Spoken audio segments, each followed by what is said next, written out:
안녕하십니까. 라스트 성공 전략의 최리나입니다. 어제 북한발 리스크로 6포인트 정도만 내줬던 코스피가요. 하루 잠깐 쉬더니 곧바로 다음날 100m 달리기를 하는 듯한 느낌입니다. 코스피가 2030을 회복하는 데 이어 2040선까지 돌파하면서 이틀 만에 연중 최고치를 또 경신한 날인데요. 오늘 코스피는 장중 고점이 2043포인트였고 이 시각 현재도 약간 내려온 것이 2040포인트 유지를 하고 있는 모습이네요. 무엇보다 2040을 만든 주역이 오늘은 개인들이었다라는 것이 특징인데요. 어제 북한발 리스크 때문에 심리가 안 좋아지면서 3천억 이상이나 던졌던 개인들이 오늘 다시금 곧바로 한 2천억 가까이나 2,700억 넘게나 사주고 있습니다. 조금 다행스러운 점은요. 외국인들의 매도가 오늘 7거래일 만에 현물 기준으로 진행이 되고 있지만 지금 순매도 규모가 많이 줄면서 오늘 장 막판에는 사줄 가능성마저 있습니다. 기관도 순매도하고 있지만 연기금에서는 사주고 있는데요. 오늘 철강 주제이네요. 포스코, 현대제철, 현대하이스코 다들 난리 났습니다. 내 종목 괜찮으신가요? 내 종목에 대한 상담 전문가 통해서 받으실 수가 있는데 무료로 문자 보내실 곳 바로 아래쪽에 이 번호입니다. 013-3366-0110번으로 문자 보내주시면 좋겠습니다. 여러분들의 많은 참여 기다릴게요. 자, 이제 2040포인트까지 찍은 우리 코스피 얘기를 한번 좀 해보죠. 전문가 연결하겠는데요. NH투자증권으로 가서 김형렬 연구원 만나보겠습니다. 안녕하세요. 네, 안녕하십니까. 네. 자, 이렇게 하루 만에 강한 힘이 나올 줄은 어제 상황에서는 꿈에도 몰랐는데 오늘 코스닥도 회복력이 좋네요. 네. 현재 시장의 가장 큰 특징은 유동성 국면이 계속 지속되면서 적정한 어떤 시장의 고점을 미리 예상을 하기가 어렵다는 점입니다. 어제까지 연평도 사격 훈련과 관련된 어떤 지정학적 리스크가 시장의 발목을 잡았다라면 이런 어떤 시장의 불확실성이 완화되면서 시장은 오히려 안도렐리의 성격을 짙게 가져가고 있다고 볼 수가 있겠고요. 또 이런 상태에서 오늘 시장을 주도하는 주요 업종 중에는 철강과 화학, 특히 그동안 시장에서 소외되어 왔었던 철강 업종이 강세를 나타내는 것이 오늘 시장의 어떤 투자 심리를 강하게 어떤 그 시장 심리를 개선시킨 주요 원인으로 볼 수가 있습니다. 이런 강세 업종과 달리 IT나 금융 섹터 등과 같은 최근까지 어떤 시장을 견인해 왔었던 업종은 조금 부진한 모습을 나타내면서 업종 순환 과정을 나타내는 것이 오늘 시장의 주요 특징으로 풀이가 되어집니다. 네. 자, 무엇보다 앞서 제가 말씀을 드렸듯이요. 오랫동안 소외됐었던 철강주마저 오늘 오르는 장입니다. 업종 순환매 거의 결정판이다 이런 느낌인데요. 때문에 이렇게 빠르게 돌아가는 순환매 사이클에 대응하기가 참 어렵다 하는 투자자분들이 많으실 것 같은데요. 나는 이제 막 투자하려고 하는데 사이클이 왜 이렇게 빠르냐라는 분들에게 전략적인 측면에서 한 말씀 해주시죠. 네. 우선 최근 시장의 주요 업종을 살펴보면 주가의 업종 상승이 이어지게 되는 특징적인 업종을 찾기가 어렵습니다. 다시 말해서 하루하루 매일 주도 업종이 바뀌어가고 있다는 점을 들 수가 있는데요. 이런 변화 중에서 시장에서 주목할 것은 어떤 이익 모멘텀의 관점보다 주가 수준에 대한 관심이 좀 더 필요하다는 점입니다. 오늘 강세를 나타내는 철강 업종의 대표주인 포스코의 경우 올 1월 달에 주가는 약 60만 원 수준, 현재는 50만 원 초반입니다. 연간 수익률이 올해와 같이 좋은 시장에서 오히려 마이너스 수익률을 나타내고 있는데 이렇게 주가 수준이 낮아짐으로써 상대적으로 그만큼 이익 모멘텀이 부진했기 때문에 나타난 결과를 볼 수가 있지만 오히려 최근 시장 분위기가 강화되는 과정 중에 오히려 저가 인식이 강화되고 있다는 점입니다. 향후 시간이 경과되고 나면 호재는 이제 언젠가는 나오겠지라는 생각이 현재 시장에서는 전가되고 있다고 볼 수가 있는데요. 따라서 오늘 철강 업종의 주요 특징은 단지 어떤 철강 업종이 오르기 때문에 어떤 업종 순환의 의미를 갖기보다 그동안 다소 부정적인 업황 전망이 많았었던 업종에 대해서 관심을 가지라는 뜻이기 때문에 오히려 최근까지 업황 전망이 좀 불투명했었던 업종 등의 주가 수준과 최근의 어떤 외국인과 기관 투자자들의 동행을 점검하는 것이 필요하지 않겠냐라 보여집니다. 네, 그래요. 이익 모멘텀 안 좋다는 얘기는 다 알려져 있으니까 오늘 철강주가 오늘 이렇게 또 싸기 때문에 뛰는 것 같다라는 얘기신데 근데 오늘 철강주 잡기에는 지금까지 소외가 됐었지만 너무 많이 오르는 것 아닙니까? 네, 우선 앞서 말씀드렸다시피 오늘 포스코를 기준으로 한 4% 올라가고 있기 때문에 당연히 내일은 주가 수준이 부담스러울 수밖에 없습니다. 하지만 앞서 지적해드렸던 것처럼 올해 연간 수익률이 마이너스이기 때문에 2011년의 어떤 연간 수익률을 목표로 만약에 가정을 해본다라면 오히려 현재의 주가 수준을 그리고 오늘의 어떤 주가의 상승을 꼭 비싸다라는 판단으로 단정 짓기는 어려워 보입니다. 예, 그래요. 지금까지 소외된 거에 비하면 오늘 상승은 참 미미하다라고도 볼 수 있는 것이군요. 이제 장 마감 얼마 안 남았는데 마지막에 오늘 대응할 만한 전략은 뭐 없겠습니까? 네, 우선 종합주가지수가 2040포인트대까지 오르면서 주가 수준의 부담은 커져가고 있습니다. 현재 수준을 부담스럽다고 얘기하고 있는 전략가들은 현재 시장 밸류에이션의 수준을 강조하면서 현재 시장의 어떤 단기 조정의 논리를 펼칠 가능성은 있지만 흔히 증시의 격언에서 주식은 걱정의 벽을 타고 오른다라는 것처럼 예상된 조정은 쉽게 나타나기가 어렵다는 점입니다. 결국 현재의 시장은 어떤 오픈된 상태에서 어떤 상승의 어떤 순환 과정이 계속될 가능성이 크고 오히려 시장이 단기 조정을 받을 때 현재 부진한 IT와 금융업종 등이 반등세를 나타내게 될 경우 예상보다 또 그 충격이 적을 수 있다는 점을 감안을 해서 종목을 최대한 압축하는 대응 전략이 필요할 것으로 보여집니다.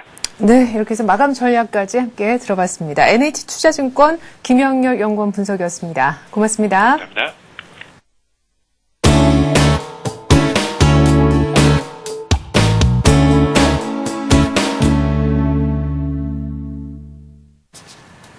네, 이제는 이슈 얘기해보는 시간이죠. 하이투자증권의 김영진 부장 연결돼 있습니다. 부장님 안녕하세요. 예, 안녕하십니까. 네, 부장님 축하드리겠습니다. 무슨 예시 능력을 갖고 계신 듯해요. 이번 주 2040포인트까지 갈 것 같다 얘기하셨는데 어제 분위기로 봤을 때는 갈 수 있을까? 제가 이렇게 질문을 드렸지만 오늘 드디어 가는군요. 예, 다행입니다. 거기까지 왔습니다. 미국 증시가 좀 약세를 보였었는데 그 내용 보면은 좀 진부한 내용이었고요. 아시아권 증시에는 뭐 거의 영향이 없고 우리 시장은 아시아권 중에서도 좀 강한 편이다 이렇게 봐야 될 것 같습니다.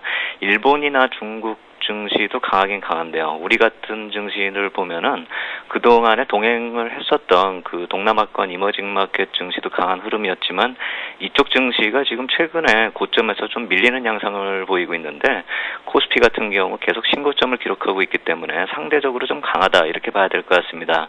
물론 오늘 니케이가 1.2% 오르는 거에 비하면 우리가 좀 적다 이렇게 볼 수도 있겠지만 그동안에 신고치를 기록했었던 상황에서 또 신고치를 기록하고 있기 때문에 우리 시장이 상대적으로 강하다 이렇게 봐야 될 것 같습니다. 오늘 강세 요인 따져보면 또 찾아볼 수 있는 것이 그동안에 나타났었던 그 순환매 흐름이 나타나고 있다. 이 점을 봐야 될 텐데요. 오늘 흐름의 내용도 좀 괜찮다 이렇게 봐야 될 것 같습니다. 상승 종목이 647개고요. 하락 종목이 181개 정도 되기 때문에 오늘 순환매도 흐름이 참 좋다 이렇게 말씀을 드릴 수가 있겠고요. 말씀하신 대로 그 2040포인트가 약간 좀 저항대가 있는 그런 지수대이기 때문에 여기 들어서면서 지수 탄력이 약화되면서 더불어서 이제 주도주가 좀 쉬면서 다른 업종으로 강세가 이전되는 최근에 계속 나타났었던 그런 순환매가 다시 재현되고 있다 이렇게 볼 수가 있겠습니다. 그럼 저항선이 한 2040포인트대라고 말씀을 드렸는데 벌써 왔기 때문에 내일 모레 글피 어디까지 갈지 또 걱정이 되긴 되는데요. 이런 단기 과열권 지수대에 들어서만 항상 나타나는 그런 업종별 순환매하고 시장이 약간 지수상으로 밀릴 수 있다. 이 점을 한번 염두에 두고서 대응할 필요 있겠다 이렇게 말씀을 드리겠고요. 오늘은 업종 간 순환매 이외에도 중소형주의 강세 또 코스닥 같은 경우가 1.8% 간만에 또 강세를 보이고 있는데 이러한 순환매까지도 한번 눈여겨볼 필요가 있겠다 이렇게 말씀을 드리겠고요. 오늘 뭐 거래소 같은 경우는 대형주가 오전장에는 많이 약했었는데 중소형주에 비해서 그동안에 좀 오전에 나타났었던 그 상승률 차이를 많이 좀 축소시키고 있습니다. 대형주가 0.9% 정도, 중소형주가 한 1.3% 정도 오르고 코스닥도 좀 약간 좀 빠지네요. 오전에는 한 2% 넘게 올랐었는데 지금 오후 들어서는 한 1.8% 정도로 상승을 좀 축소시키는 그런 모습 보이고 있습니다. 네, 오늘 업종별 순환매뿐만 아니라 중소형주의 상승세가 대형주, 중형주보다 더 좋은 것이 특징인데요. 상승하는 종목 숫자도 훨씬 많은 것 같습니다. 지금 한 800개가 넘는데 앞으로 이 매기 확산 측면에서 중소형주가 얼마나 더 갈 수 있는지 한번 그 가능성을 알아보기 위해서 지금까지 중소형주 얼마나 또 소외됐는지 중소형주와 대형주 흐름 한번 정리를 해볼 때가 됐네요. 예, 작년 마감 지수를 한번 생각을 해보면서 비교를 해보면은요, 종합지수 같은 경우는 1687포인트로 작년에 마감을 하고 이제 올해 시작이 돼가지고 한 어제까지로 2020포인트 정도 올라왔기 때문에 거의 20% 정도 상승을 한 모습이고요. 이거를 자본금별로 따져본다면은 대형주가 한 23% 오르고요. 어제까지요.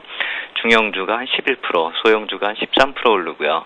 코스닥 같은 경우는 더 빠졌습니다. 한 3% 정도 빠졌기 때문에 오늘 한 1.8%, 1.9% 뭐 이 정도 상승을 해도 오늘까지 기록을 해도 올해 상승률이 마이너스가 기록될 수도 있겠다 이런 생각이 드는데요.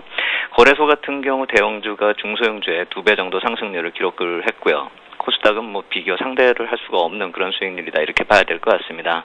한번 이거를 좀 간단히 요약을 하기 위해서 표를 보면서 한번 말씀을 드리면은요.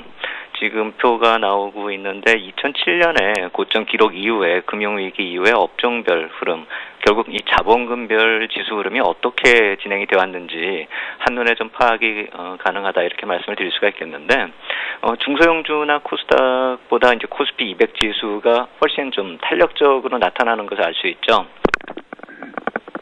코스피 200 지수가 한 빨간색 선으로 이제 업종 대표주가 이루고 있다 이렇게 봐야 될 텐데요. 그리고 또 종합지수 같은 경우가 이제 초록색 선으로 나타나서 거의 빨간색 선하고 동행을 하고 있다 이렇게 봐야 될 텐데요. 최근에 보면은 이 코스피 200 지수 빨간색 선이 좀 더 탄력적으로 변화를 하고 있죠. 거래소 소형주 지수를 보면은요, 이 푸른색 선인데요. 2009년에 좀 잠깐 반등 시에 더 강한 모습이 나타나기도 났었죠. 상반기 쪽에요. 하지만 이게 단기적인 흐름이었고 상반기 이후로는 이어지지가 못했죠. 코스닥 시장이 제일 아래 갈색 선인데 이것도 역시 마찬가지 흐름이었고 거의 수평적으로 흘러가고 있다 이렇게 봐야 되겠죠. 전혀 오름폭이 없습니다. 계절적 요인을 또 시장에서는 얘기를 하고 있는데요.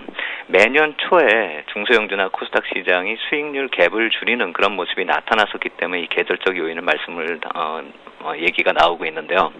상반기에 수익률 갭이 줄어드는 모습, 이 선들을 보면은 어느 정도 확인이 되긴 되는데요. 이런 계절적 현상이 왜 나오나 한번 그 이유를 살펴보면 우리가 어떻게 접근을 할지 이게 좀 생각이 들 텐데요. 연말 연초에 보통 강세장이 나타나는 그런 대형주의 상승 이후에요. 대형주가 이제 조정세를 진입을 하면은 그동안에 이제 덜 오른 중소형주가 상대적으로 강세가 나타난다 이렇게 볼 수가 있죠. 한마디로 이제 지수 부담이 나타나면은 거기에 대한 또 반작용으로 중소형주가 올라간다 이렇게 볼 수도 있는 것이고요. 이런 현상을 만약에 좀 부정적으로 본다면은 덜 올랐기에 좀 덜 빠지는 상대적 강세로 볼 수가 있는 것이죠. 소극적으로 좀 취급할 그럴 요인이다 이렇게 말씀을 드릴 수가 있겠는데요. 결국 대형주가 조정 시에 덜 빠져서 수익률이 내려오면은 중소형주는 그것보다 좀 덜 빠지거나 좀 올라가지고 수익률이 맞춰주는 그런 키 맞추기식 상승이 나타난다 이 말씀을 드린 것이고요. 결국 조정 시에 대형주보다 덜 빠져서 나타나는 그런 상대적인 강세라면 실질적으로 투자 수익하고는 좀 별개의 문제다 이렇게 봐야 될 것 같습니다. 시장에서 주식이 보통 크게 상승을 해야 그나마 좀 먹을 게 있는 그런 상황이 들어오는데 덜 빠진다고 해서 수익이 나는 것은 아니기 때문에 이런 말씀을 드린 것이고요. 금융위기 이후의 특성을 하나 또 꼽는다면은요. 저 그래프들 중에서 가장 빨리 올라가고 있는 저 대형주가 바로 유동성 장세의 특성에 가장 알맞았다, 맞는 그런 투자자였다, 투자 종목이었다 이렇게 볼 수가 있는 것이죠. 2011년에도 유동성 장세에서 이제 실적 장세로 넘어가는 그런 선순환 흐름으로 시장이 강세를 보인다고 한다면은 실적이 뒷받침되는 중소형주의 강세는 어느 정도 타당한 논리가 될 수도 있을 것 같다 이렇게 말씀을 드리겠는데요. 이때는 이제 기본적인 논리, 경제 논리가 좀 필요하겠죠. 경제 회복 초기에는 이제 금융위기를 벗어나기 위해서 우리가 알고 있었던 그 자산 인플레 현상의 편승에서 나타나는 그런 자본금이 큰 기업의 수혜 다음에 이제 경제 회복이 확산이 되면은 수혜 기업이 더 많아질 수 있고 또 그동안에 부진했었던 중소기업의 실적 개선이 상대적으로 커질 수 있다는 점. 이 역시 이제 펀더멘탈 요인으로는 설득력이 있고 만약에 이제 내년에 진짜로 경제 회복이 우호적으로 나타난다면 이런 환경이 또 어느 정도 설득력 있게 시장에 반영이 될 것이다 이렇게 말씀을 드릴 수 있겠는데 아직은 그것에 대한 확실하게 강세를 주장할 만한 그런 요인은 없죠. 현재 여건상에 내년으로 진입해서도 계절적 요인이 나타날 수 있는가 이 논리보다는 단순히 상반기의 강세를 보일 수 있는 것이 실질적으로 경제 회복이 되는 그런 상황이 와야지만 가능할 것이다. 그렇기 때문에 경제 회복하는 상황을 점검해야 할 필요가 있을 것이다. 이렇게 말씀을 드리겠습니다. 네. 근데 사실 개별 종목별로 봤을 때 실적이 좋다, 펀더멘털이 좋은 중소형주라 그래도요, 어느 정도 빠져야 사지 어떤 종목들은 보면 아예 회복이 조금 불가능해 보일 정도로 급락해버린 종목들도 있잖아요. 예, 그게 가장 문제점입니다. 오늘 나타나는 모습 중에서 그렇게 급락을 해버렸기 때문에 반등이 나오는 그 모습을 우리가 접근해야 될 중소형주다 이렇게 볼 수는 없다 이 말씀을 드리는 것이죠. 또 한 가지는 그 중소형주가 상대적으로 좀 약세를 보이는 그런 모습들 중에서 이유가 수급 요인에도 있다는 점을 한번 생각을 해봐야 될 것입니다. 아까 표에서 봤을 때 9월 이후의 흐름에서 이 대형주와 중소형주의 차이가 점점 더 심화되고 있는 점이 나타나고 있는데요. 대형주 같은 경우는 아예 지속적으로 상승하면서 신고치를 내는 반면에 중소형주하고 코스닥은 아예 하락을 하는 그런 방향이 바뀌어버리는 모습이 나타나고 있죠. 9월 이후에 왜 이런 모습이 나타나고 있는가 이 점을 생각을 해본다면 과거에는 최소한 이 흐름의 방향은 동행해 왔었는데 왜 이렇게까지 나타났는가 이렇게 본다면은 특정 종목에 대해서 수급적으로 차별화가 나타나고 있기 때문이다. 이것을 봐야 되겠죠. 올해의 한 중반 정도에 나타났었던 그 7공주부터 시작을 했었던 여러 가지 이 특별한 대형주의 출현도 이러한 이유 중에 하나다 이렇게 꼽을 수 있을 텐데 최근 9월 이후에 레버카운트 상품이 좀 시장에 좀 비중이 좀 커지면서 시장 영향력이 강화됐다는 점, 이 점 역시 9월 이후에 이렇게 대형주하고 중소형주의 수익률 차이가 나타나는 그 요인 중에 하나겠다 이렇게 볼 수가 있겠고요. 이러한 현상이 단기적으로 그칠 것인가 이렇게 놓고 봤을 때는 아직은 좀 더 이어질 가능성이 크다 이렇게 말씀을 드려야 되겠습니다. 네. 자, 그러면 가격이 싸다 해가지고 들어갔다가는 좀 큰 코 다칠 수도 있을 것 같습니다. 수급에 꼬여 있다든지 하는 경우에는 말이죠. 그러면은 짧게 보고요. 1월 효과만 누리고 잠깐 들어갔다 나오는 것도 안 되겠습니까? 1월 가서 생각하시는 게 나을 것 같습니다. 연말 대형주가 더 강할 것이다 이렇게 생각이 되는데요. 중소형주 비중을 여기서 늘리자 이렇게 말씀드리고 싶은 생각은 별로 없고요.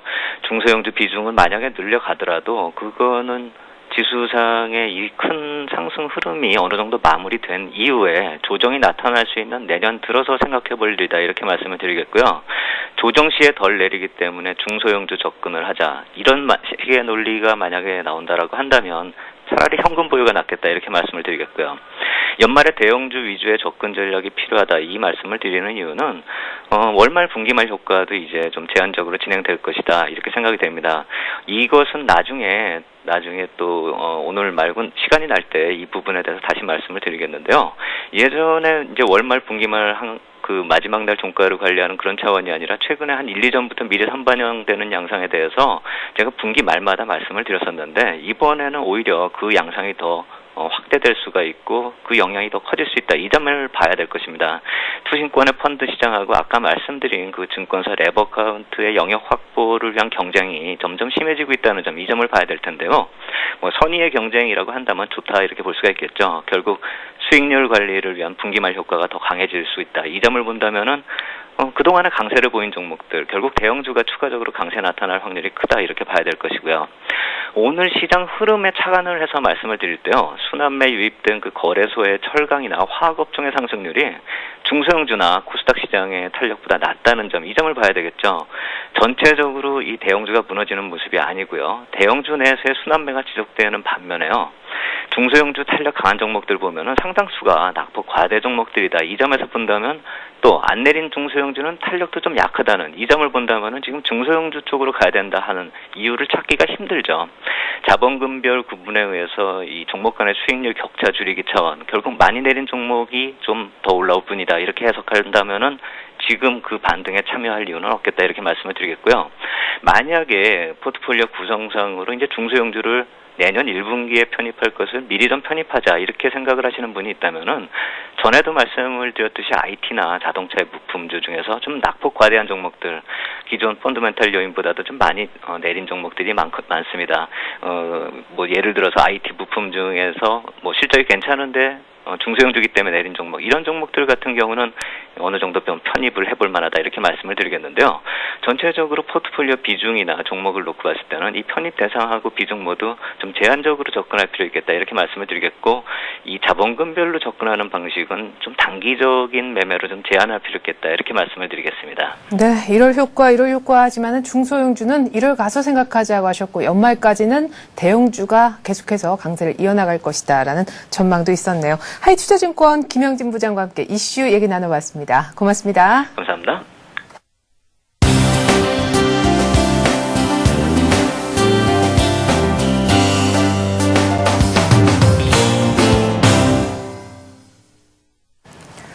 네, 잠시 후면 스피드 종목 상담 들어갑니다. 013-3366-0110번으로 저희가 무료 문자를 받고 있습니다. 오늘 철강주 중에 하나 사고 싶은데 이런 식의 문자도 괜찮습니다. 특별히 종목 하나 콕 집어서 보내주시면 더 좋고요. 이미 사신 종목에 대한 전문가의 의견도 들으실 수가 있습니다. 많은 참여를 한번 바라겠고요. 이제는 수급을 좀 분석을 해보도록 할게요. 동양중금증권으로 가서 최일정 팀장 불러보죠. 팀장님 안녕하세요. 네, 안녕하십니까? 네, 오늘도 기관은 순매도를 하고 있지만 기관이 아주 강력하게 집중적으로 사는 철강주는 오늘 제대로 시세를 내는데요. 네, 그렇습니다. 오늘 뭐 전반적으로 기관 쪽에서 상당히 좀 매도를 좀 많이 하고 있는 입장인데요. 외국인 같은 경우는 이제 오전과 오후를 봤을 때 이제 계속해서 250억에서 300억대의 순매도 흐름 보여주고 있으면서 대체적으로 관망하는 모습을 좀 보여주고 있습니다. 기관들 쪽 같은 경우는 이제 오늘 뭐 종합지수가 신고가가 나왔습니다만은 대체적으로 기관 쪽에서 순매수하는 종목들에 대해서 좀 상당히 좀 강세의 모습을 보여주고 있습니다. 물론 뭐 많이 팔고는 있습니다. 만은 흐름 자체는 이제 일부 철강주 쪽에 이제 강세를 보이면서 이제 종합지수가 상승하는 그런 모습을 보여주고 있는데 오늘 뭐 이 기관들 쪽에서 이 철강주에 대해서는 뭐 상당히 좀 러브콜을 많이 보내고 있다 이렇게 보시면 될 것 같습니다. 오늘 뭐 집중 매수가 지금 들어오고 있는데요.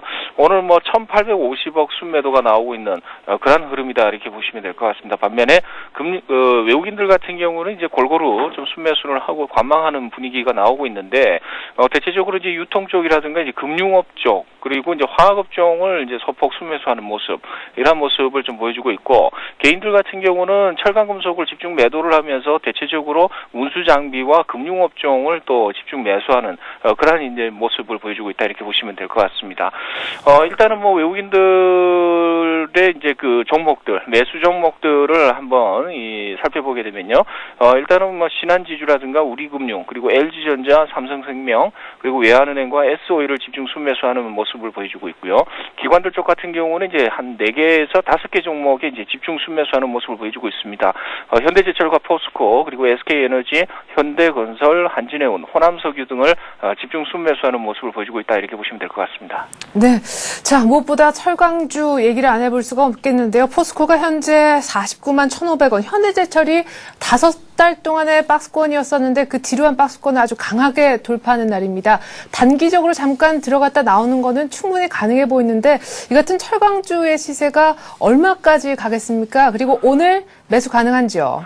네, 그렇습니다. 오늘 뭐 전반적으로 이제 현대제철에 대한 그리고 포스코에 대한 이제 수급을 한번 우리가 살펴봐야 될 텐데, 일단은 뭐 기관의 수급이 집중되고 있다 이렇게 보시면 될 것 같습니다. 오늘 현대제철 쪽으로 이제 현대제철 쪽으로 기관 쪽이 지금 현재 27만 주 순매수가 들어오고 있고요. 한 3일 동안 굉장히 좀 강세의 모습을 보여주고 있습니다. 아울러 포스코 같은 경우는 이제 그 기관 역시 사고 있습니다만은 5만 8천 주의 순매수가 들어오면서 이 역시 이제 강한 이제 박스권 상단부를 돌파하는 그러한 흐름을 보여주고 있는데요.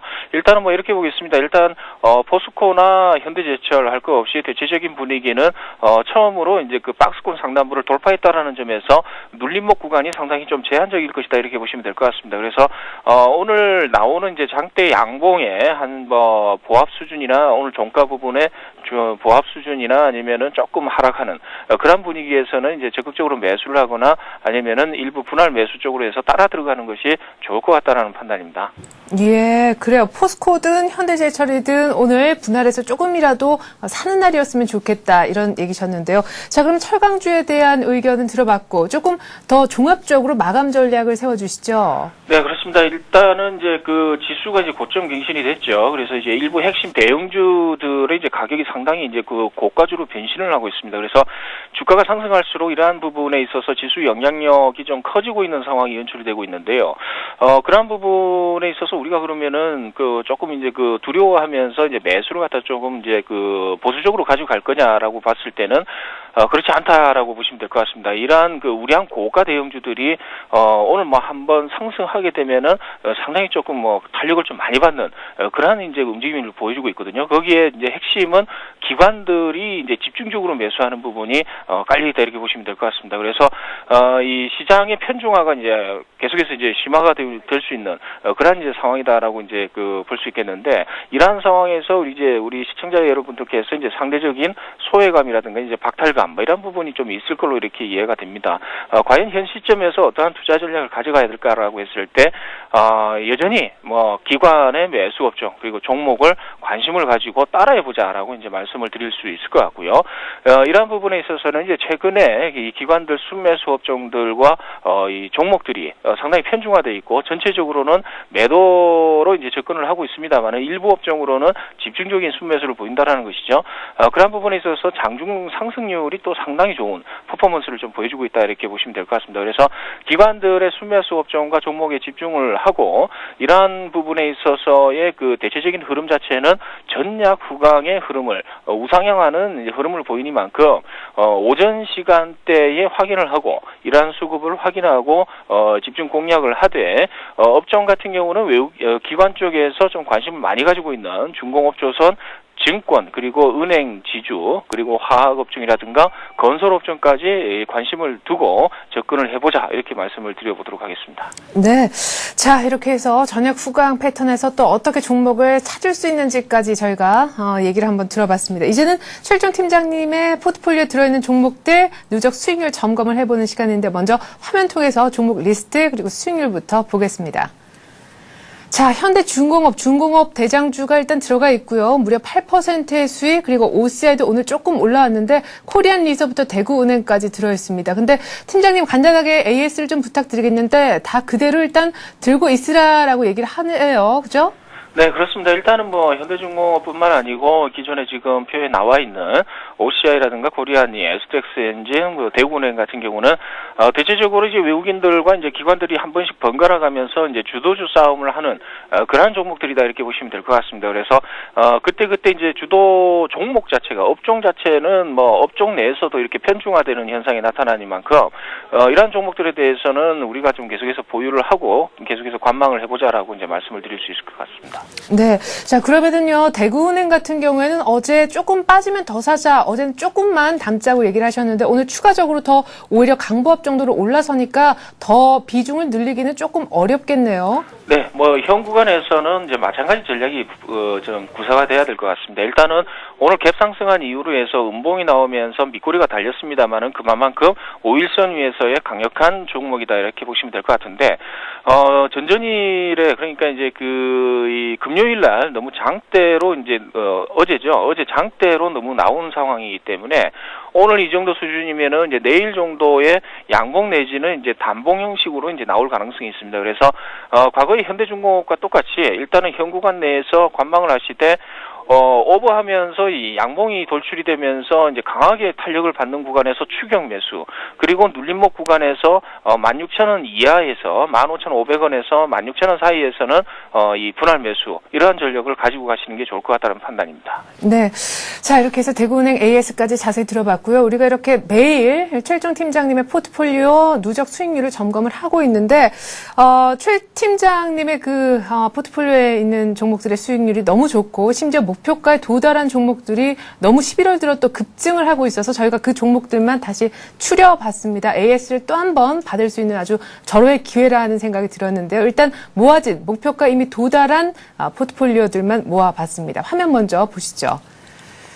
자, 지금 뭐 한진해운, 기업은행, SO일, 한국타이어, 삼성증권까지 뭐 적게는 6, 7%, 많게는 지금 화면에 나오고 있지 않은데 20% 이렇게 수익이 난 종목들도 있습니다. 의견들을 이 시점에서 다시 한번 받아봤는데요. 전량 매도 의견을 낸 것부터가 눈에 쏙 들어오네요. 삼성증권 그냥 다 팔자고 얘기하시는 거 맞습니까? 네, 그렇습니다. 일단은 뭐 이렇게 보겠습니다. 전략적으로 단기 급등을 한 그런 종목이다 이렇게 보시면 될 것 같습니다.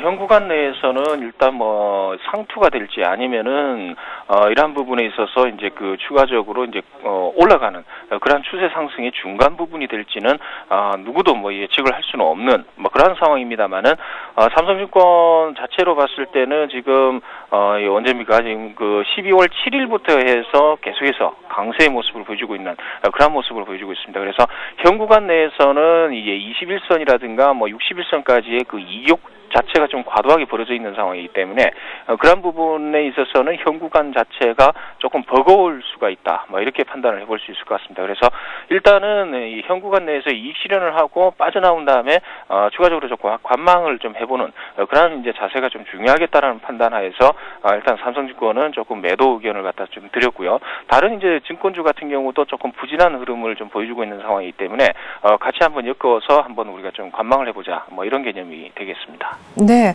자, 이렇게 해서 삼성증권 전략 매도 의견까지 들어봤고요. 제가 아까 20%의 수익률 화면에는 보여지지 않고 있다라고 했었는데 금호석유화학입니다. 11월 16일 날 얘기하셨고 75,900원에 매수해서 목표가 10만 원을 부르셨는데요. 오늘 또 9만 원까지 터치를 지금 한 상황이거든요. 목표가는 좀 도달을 못했지만 20% 수익 어떻게 처리하면 좋겠습니까? 일단은 뭐 금호석유는 이렇게 보겠습니다. 금호석유 자체를 제가 말씀을 드리면서 천연고무 가격이 상승을 하면서 이제 대체재라고 할 수 있는 합성고무가 이제 그 사용이 될 가능성이 크겠다 이렇게 말씀을 드렸는데요. 그 부분에 있어서 금호석유가 급반등을 나오면서 그동안의 박스권을 이탈하는 상승적으로 이 돌변하는 그 부분에 있어서는 하나의 재료가 나왔죠. 중국에서 합성고무를 갖다가 적극적으로 권장을 한다. 뭐 이러한 부분이 나왔기 때문에 상당히 조금 강세의 모습을 보여주고 있거든요.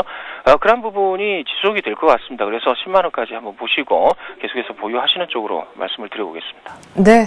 자, 한 달여 만에 많게는 20%까지 지금 수익을 내고 계신 최일종 팀장님이시기 때문에 오늘의 관심 종목도 궁금합니다. 뭔지요? 네, 오늘 뭐 관심 종목 두산중공업을 갖다 가지고 왔는데요. 일단은 뭐 전체적으로 봤을 때는 이제 기관들 쪽에서 이제 중공업 조선주 뭐 그런 쪽을 계속해서 핵심적으로 지금 공략을 하고 있다. 이러한 점에 좀 주목을 하고 있습니다.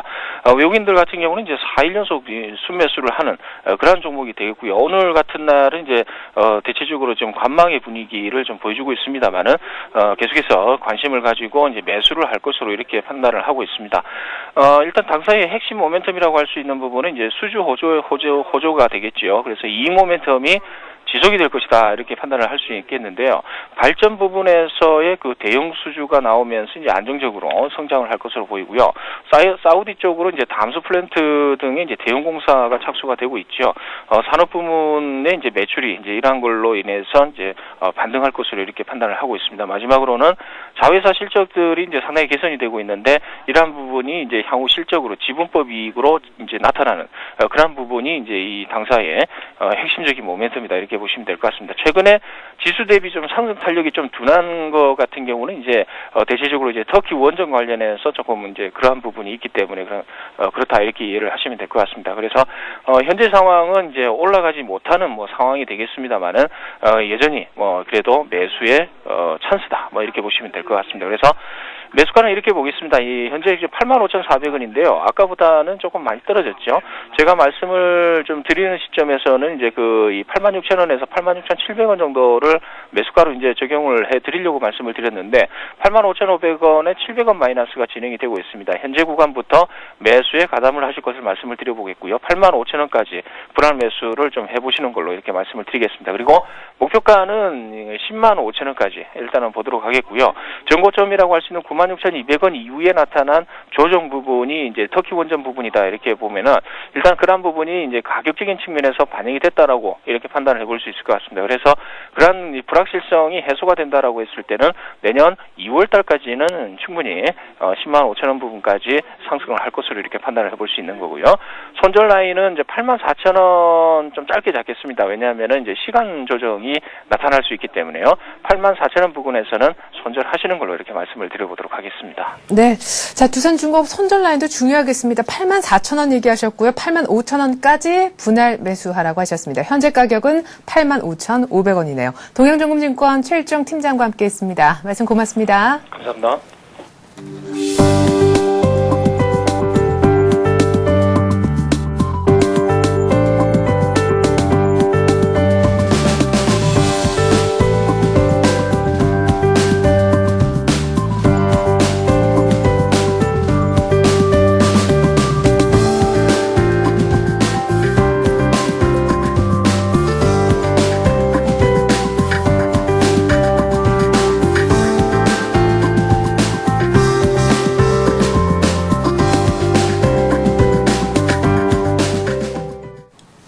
네, 지금부터 여러분들이 기다리시던 스피드 종목 상담 코너 시작하겠습니다. 013-3366-0110번으로 무료 문자를 받고 있습니다. 두 분의 전문가가 여러분들이 보내주신 문자 보고 답을 해드릴 텐데요. 많은 참여 지금 보내주셔도 괜찮을 듯 하네요. 기다리겠습니다.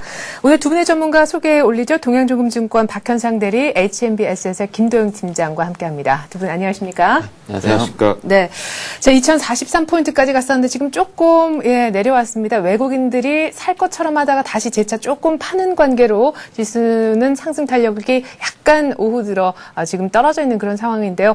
오늘 철강주가 정말 폭발적으로 오르거든요. 뭐 따라잡아도 된다, 아직은 싸다 이런 의견도 있었는데 일단 그것부터 의견 한번 주시죠. 일단 장 자체는 기본적으로 아주 빠른 순환매 장세라는 생각이 좀 들고 있습니다. 뭐 직원들도 좀 정신이 없을 정도의 빠른 순환매가 이루어지고 있고요.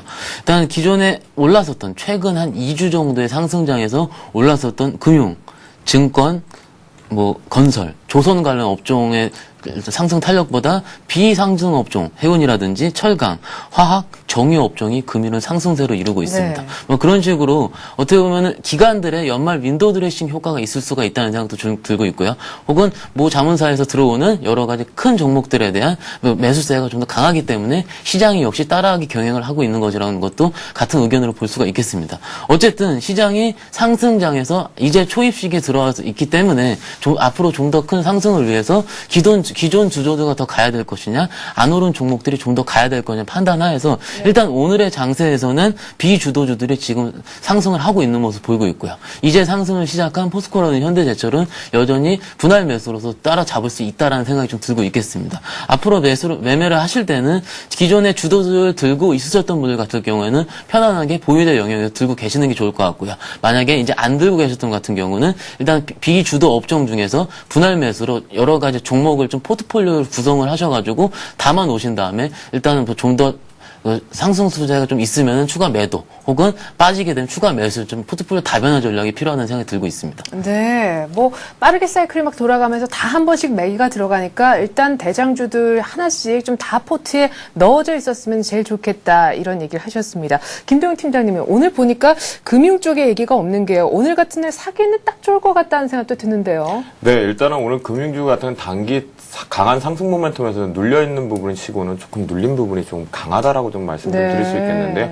은행세 도입 부분에 대해서 언정적이 됐던 부분에서도 재차 오늘 순환매 과정에서 앞에서 말씀드린 바와 같이 순환매 과정에서 다른 업황 쪽으로 매기가 좀 강하게 붙지 않았었나 말씀 좀 드리겠는데요. 어제 시장을 우리가 굳이 뒤돌아본다라면 심리와 공포를 분위기가 이겼다라고 말씀드릴 수 있을 것 같습니다. 분위기 자체는 이미 우상향으로 계속 언제까지 가겠다라고 얘기를 하고 있는데 그곳에 대한 우리의 심리와 공포 부분이 위축됐다라고 말씀 좀 드릴 수 있겠는데요. 지금 모든 대형주들이 조금 개별주 형식으로서 보통 대형주 같은 경우는 우리가 이렇게 생각을 하죠. 지금만 해도 조금 상승 모멘텀이나 이런 것이 위축돼 있더라고 그래도 워낙 무게가 있기 때문에 나중에 탄력을 받게 되면 갈 수 있다라고 얘기를 했었는데요. 지금 모든 종목들이 특히 대형주들에 대해서 급등락을 반복하고 있다는 점에서 실제로 시장 참여자 입장에서는 그 롤러코스터를 타는 종목은 멀미가 날 수 있는데요. 앞에서 말씀하신 것과 같은 요지라고 볼 수 있겠습니다. 대형주 부분에 대해서는 편입하는 부분도 중요하다고 생각을 하지만요. 내년 업황을 제가 계속해서 내년을 준비하자. 이제 올해는 마무리될 시점이라고 바라봤을 때 내년 업황 대형주들이 가는 그것에 따른 부품주와 그리고 중소형주를 매기를 바꾸는 것이 오히려 낫지 않을까라고 말씀 좀 드리도록 하겠습니다. 네, 대형주도 대형주지만 내년 대비해서 중소형주, IT, 부품주 쪽도 좀 눈여겨보자 얘기하셨습니다. 앞서서 김영진 부장님께서도 중소형주에 대해서 굉장히 보수적으로 얘기하셨지만 IT 부품주 얘기는 있었다는 것도 참고하시면 좋겠네요. 자, 지금부터는 여러분들 보내주신 문자 바탕으로 해서 본격적인 상담 들어가겠습니다. 먼저 삼성전기 문자 보내셨는데요. 13만 원에 사셨고 50% 비중이 적지 않으십니다. IT주 중에서도 상당히 흐름이 더뎌서 아마 답답하실 텐데 현재가가 12만 5천 원이 안 되니까 손실이 꽤 크시겠어요. 네, 매수하신 단가가 13만 원 정도 되시고요. 지금 현재가는 12만 4,500원. 일단 뭐 저 업종에서도 좀 상담을 많이 드려왔음에도 불구하고 삼성전기 들고 계신 분들에 대한 걱정이 좀 꽤 많으실 거라는 생각이 좀 들고 있습니다. 어디까지나 삼성전기는 크게 두 가지 부분으로 나눌 수가 있는데요. MLCC 부분과 LED 부분. 최근에 LED에 대한 판가 하락 예상 때문에 삼성전기의 4분기 영업이익 자체가 떨어질 것이라는 우려 때문에 최근에 시장이 급등하고 있음에도 불구하고 삼성전기는 좀 하락하는 모습을 좀 보이고 있고요. 그나마 좀 좋은 말씀을 드리자면은 MLCC 정확 풀어드려서 말씀드리면 적중 세라믹 콘덴서라고 말씀을 드리면서 아까 IT 부품주도 말씀하셨다시피 모든 IT 제품에 거의 다 들어가신다고 보시면 될 것 같습니다. IT 업종이 전반적으로 성장을 하면 할수록 삼성전기의 반 이상에 해당하는 MLCC 부분에 대한 그 영업이익은 점차로 급증할 것으로 예상이 들고 있고요. 증권사들의 여러 가지 레포트를 종합을 해보면은 2분기 정도부터는 충분히 영업이익이 우리 시장의 우려를 이길 수 있을 정도로 갈 수 있지 않을까라는 좀 예상 레포트까지 좀 최근에 살펴보실 수 있는 거라 생각하고 있습니다. 어디까지나 시장 자체가 아까 말씀드린 것처럼 시장은 순환매를 돌고 있는 장세이기 때문에 내일이라도 당장에 갑자기 IT 업종에도 순환매가 한 번은 더 돌 수도 있다는 생각이 좀 들고 있겠습니다. 어디까지나 시장에 대한 메이저들 입장에서도 차트를 보면서 이 정도는 충분히 지지가 될 수 있다라고 생각할 때 주식을 사는 경향이 있기 때문에 지금 저희 쪽에 차트 분석을 많이 해드리고 있는데 일단 60일선이 왔다 있고 전형적으로 좀 매물대 밑에 부분에 있는 12만원 초반대 부분은 충분히 추가 매수할 수 있는 가격이라고 생각이 듭니다. 하지만은 최근에 삼성전기의 지지부진한 주가 흐름을 보시면은 잠깐 그 다음날 양봉을 냈을 뿐 추가적인 상승세가 이루어지지 않은 좀 약간은 모멘텀이 좀 부재한 약한 모습을 보이고 있기 때문에 네. 지금 매수하신 비중이 50%이기 때문에 바로 50%에 해당하는 거를 다 매수하신 전략보다는 일단은 비중이 10%라든지 20% 정도 좀 작으시다는 전제가 좀 있으시다면은 추가 매수 의견을 좀 드릴 수가 있지만은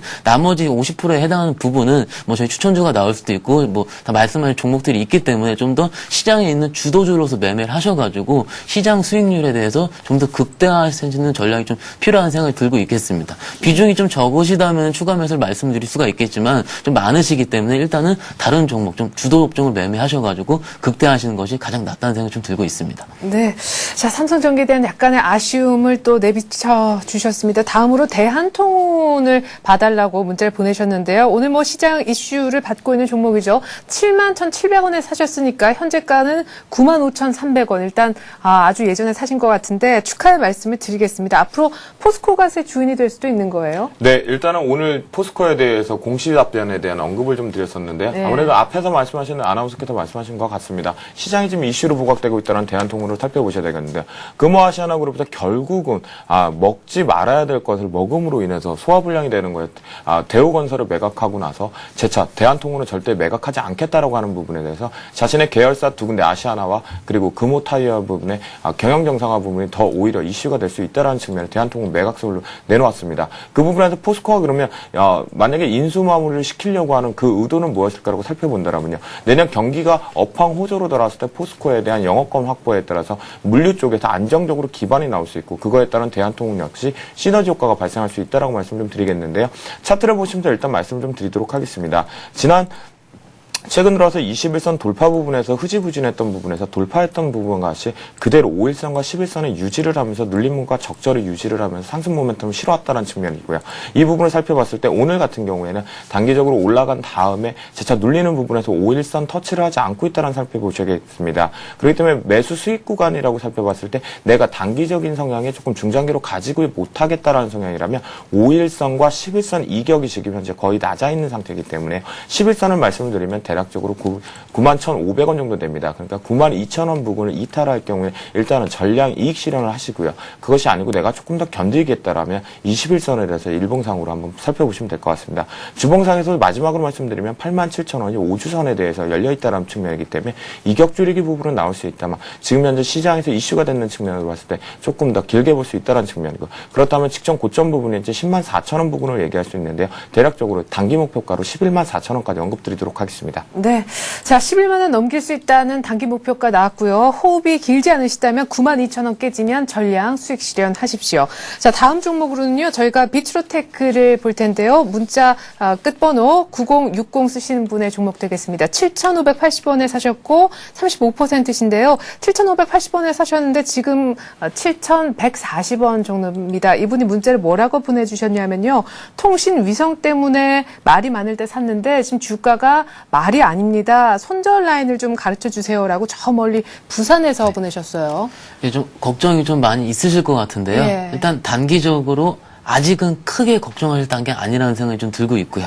일단은 뭐 시장 분위기 자체가 대형주로 계속 옮기고 있는 모습을 보이고 있기 때문에 단기적으로는 시세 차익이 혹은 급등이 나오지 않을 가능성이 지금 입장에 좀 더 큽니다. 아까 팀장님께서 말씀을 하신 것처럼 코스닥 테마주들이라든지 그쪽으로 붐이 불 거면은 코스닥이 최소한 530선 이상은 높아하게 된 다음에 그 다음에는 뭐 테마주들이 좀 열풍을 보이는 좀 최근에 경험적인 좀 경험에서 좀 말씀을 드릴 수가 있고요. 일단 최근에 뭐 나사 관련해서 우주항공주로 편입이 되면서 일단 저희 급등을 했다가 일단 시장이 밀리면서 좀 같이 밀린다라고 좀 생각하시면 될 것 같습니다. 3분기 영업이익 매출액은 165억 정도 되고요. 영업이익은 3억 정도, 영업이익률 2%, 순이익률은 0.13% 정도. 어떻게 보면은 좀 모멘텀이 좀 부재한 경우라고 좀 말씀드릴 수가 있겠죠. 4분기에 예상치가 만약에 증거사 레포츠가 나오던 혹은 회사의 추정치가 나오던 추정치가 나와서 좀 더 이거 이상 뭐 2배 이상의 영업이 서프라이 이상 수준으로 나오지 않은 이상에는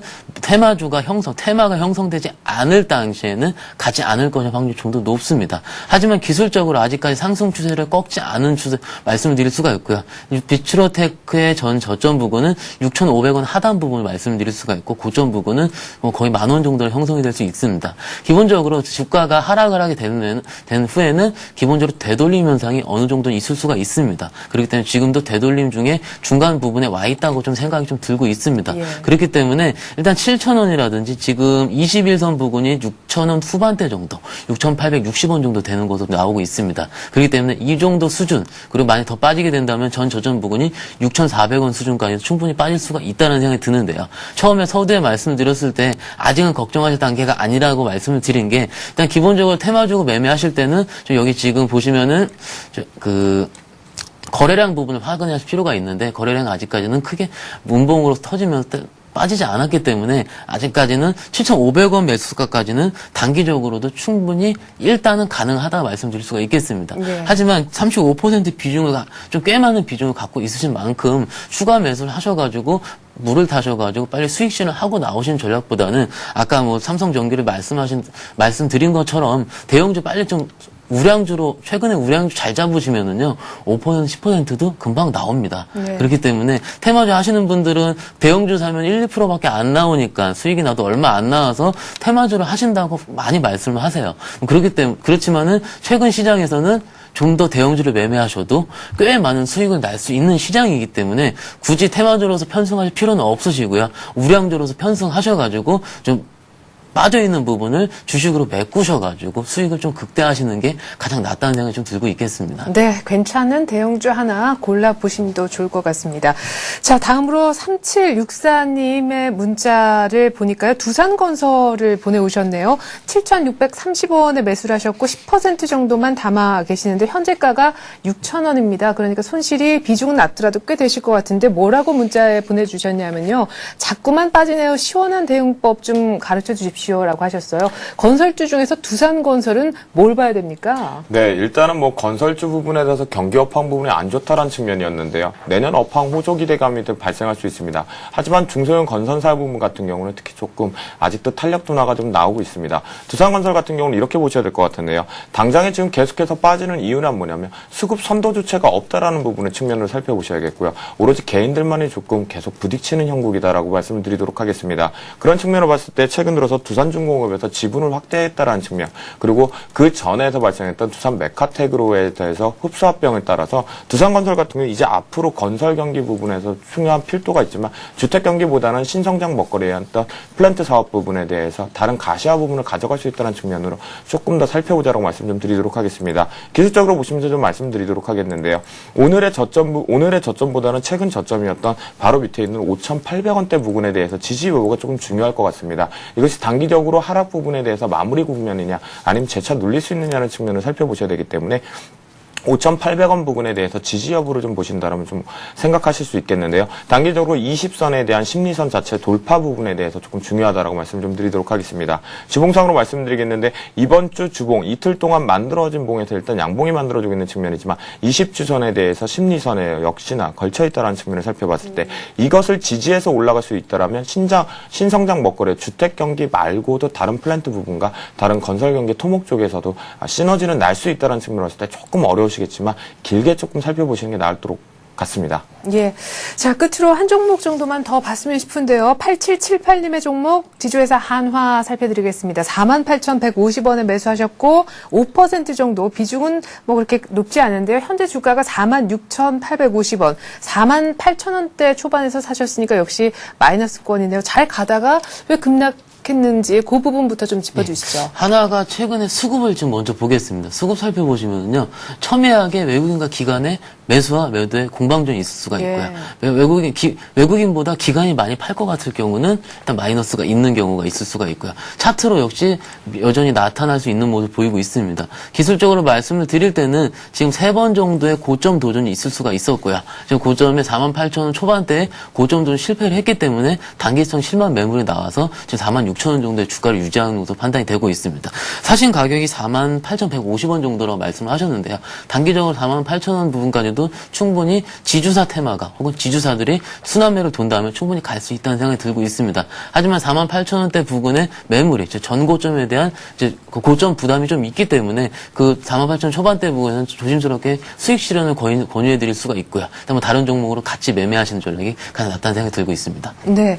자, 이렇게 해서 여러분들 종목 상담은 일단락을 짓고요. 이제 두 분의 전문가 오늘의 관심 종목 알아볼 시간입니다. 먼저 김도영 팀장님의 오늘의 관심 종목 얘기를 들어보기 이전에요. 그러니까 일주일 전 지난주 월요일에 얘기하셨던 종목 IPS에 대해서 꼭 AS를 해주셔야 되는 날이라면서요. 네, 일단은 먼저 말씀드리자면 IPS 같은 경우 23일날 주권 거래 정지가 들어가면서 내년 13일날까지 거래 정지 이후에 14일날 재상장되는 측면 때문에 언급을 좀 빨리 드려야 될 것 같습니다. 네. 이 부분 같은 경우는 인수합병 부분의 마무리 국면이라고 말씀을 드렸고 거래 정지를 모르고 있는 상태에서 제가 종목을 언급드렸던 부분이 아니었다는 점에 대해서 말씀 좀 드리겠고요. 저희가 일단 매수했던 가격대보다 지금 현재 거래 부분이 됐을 때 조금 손실 구간에 발생할 수 있습니다. 즉 이 부분은 기회비용 측면에서 내가 주권 거래 정지 부분을 견딜 수 있다라면 3주간을 견딜 수 있다라면 여전히 업황호조로 가져갈 수 있다라고 말씀 좀 드리겠고요. 그것을 내가 견디지 못하고 기회비용 측면에서 다른 종목으로 갈아탈 수 있는 측면에 대해서 다른 모멘텀을 실어보고 싶다라고 하실 경우에는 23일날 거래 정지가 된다는 점을 유의를 하셔서 22일 정도의 손실이 나가셨더라도 지금 하시면 될 것 같습니다. 그 이유는 23일날 거래 정지에 따른 지금 거래량이 감소되고 있고 선두주체 수급들도 그저 관망하는 정도이고요. 수급 주체는 그대로 외국인이 유지하고 있다는 말씀 좀 드리도록 하겠습니다. 예, 자 내일 모레 합병 때문에 이제 거래가 정지되는 IPS 저희가 AS를 들어봤습니다. 어제 말씀하셨던 종목에 대한 AS도 원래 오늘 해주신 날이시잖아요. 네네. 일진 디스플레이 IT 부품주인데 언급해 주시죠. 네, 일단은 일진 디스플레이 IPS 부분에 대해서 언급을 좀 드려야 될 부분이었었고요. 오늘 일진 디스플레이와 디지텍 시스템 그리고 또 다른 한 종목이 지금 갑자기 생각이 나지 않았는데요. 단기적으로 시초 상승 위해서 강한 모멘텀으로 조금 같이 올라갔으면 종가 부분에서 또다시 음봉을 만들면서 하락 부분에는 여전히 유지되고 있다는 측면을 살펴보시면 될 것 같습니다. 웨이퍼 부분에 대해서 가시화될 수 있다는 측면을 살펴보시고요. 이번에 네 번째 도전에 대해서 저는 좀 12,000원 돌파 가능성을 좀 크게 보고 있는 거예요. 눌린 구간에서 내년 부품주의 부분에 대해서 매기를 강하게 한번 생각해보자라고 말씀드리도록 하겠습니다. 예. 자, 이렇게 해서 일진 디스플레이 IPS 얘기를 한번 들어봤고요. 이제 박현상 대리님의 종목을 들어봐야 되는데, 그나저나 얼마 전에 11월 16일 날 얘기하셨던 동부화재 드디어 오늘 뭐 조금 음봉으로 전환은 됐습니다만 42,000원 일단 돌파가 됐습니다. 조금 더 들고 있을까요? 아니면 어렵게 올라왔는데 오늘 그냥 정리를 해버릴까요? 지금 보험주 입장에서는 지금 시장 매기가 오늘은 아직은 쏠리고 있지 않은 모습을 보이고 있습니다. 어제까지는 금융주, 은행이랑 보험, 그리고 증권 같은 업종, 금융주 위주들이 전 시장의 매기를 쏠려왔고요.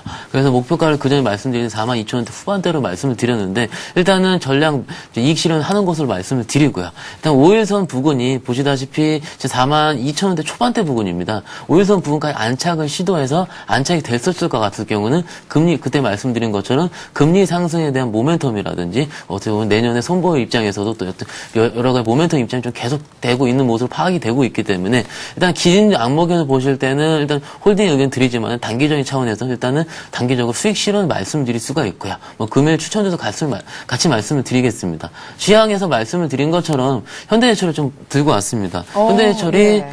일단은 최근 시장을 살펴보시면은 좀 용기는 자고 좀 승리를 한다라는 좀 느낌이 좀 들고 있습니다. 현대제철, 뭐 며칠 전부터 중국에 대한 뭐 철강 스크랩 가격이 좀 상승해가지고 언제쯤 지금 철강주가 갈 수 있을 거니라는 증권업계에서는 좀 많이 고민을 하고 있었습니다. 네. 근데 왜 안 가?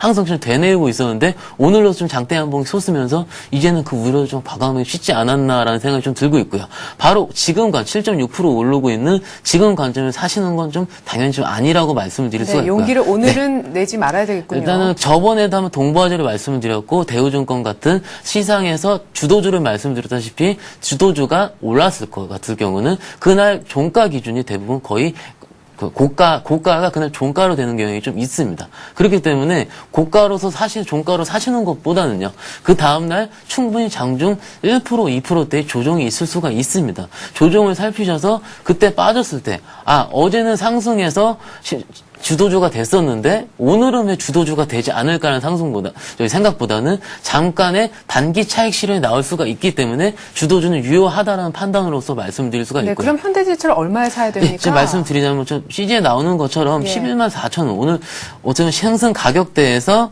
5일선이 딱 맞다는 가격 11만 4천 원 부근을 판단을 드릴 수가 있겠습니다. 어떻게 보면 전 고점 부근, 어떻게 보면 시장에 대한 고점을 과감하게 벗겨내는 부근이라고도 말씀을 드릴 수가 있고요. 물론 안 빠질 가능성도 좀 있습니다. 그렇지만은 시장 장중 조정을 이용해서 1차 목표가는 매수를 하셔가지고 지금 11만 5천 원까지 분할 매수에 대한 의견을 좀 말씀을 드릴 수가 있고요. 그리고 손절가로는 전 저점 부근인 10만 7천 원 부근까지 말씀을 드릴 수가 있겠습니다. 지금 증권가에서는 15만 원, 16만 원 정도의 목표가를 계속 부르짖고 있지만은 일단 단기 어깨에 털난 좀 얘기가 있듯이 목표가는 14만 원 정도 말씀을 드릴 수가 있고요. 일단 좀 시장 주도로서 매기를 충분히 좀 매매하시는데 권유해 드릴 수가 있겠습니다. 오늘 조금이라도 담으면 안 될까요? 일단 종가 부근에서 내일 시장에 대한 하락 리스크 조금 있기 때문에 시초가에서 밀릴 때 매수하시는 게 더 낫습니다. 예, 시초가에서 내일 한번 밀릴 때 현대제철 눈여겨보셨으면 좋겠습니다. 이렇게 해서 현대제철과 오늘 또 종목 AS까지 함께 해봤습니다. 동양증권의 박현상 대리, HNB에셋의 김도영 팀장이었습니다. 말씀 고맙습니다. 네, 코스피가 2037포인트 정도 가리키고 있는데요. 동시호가에 접어들었습니다. 외국인들이 끝끝내 사주지 않는 가운데 오늘 개인들이 2040 돌파까지 이끌었습니다. 장 마감된 다음 저는 2부로 다시 인사드리죠. 고맙습니다.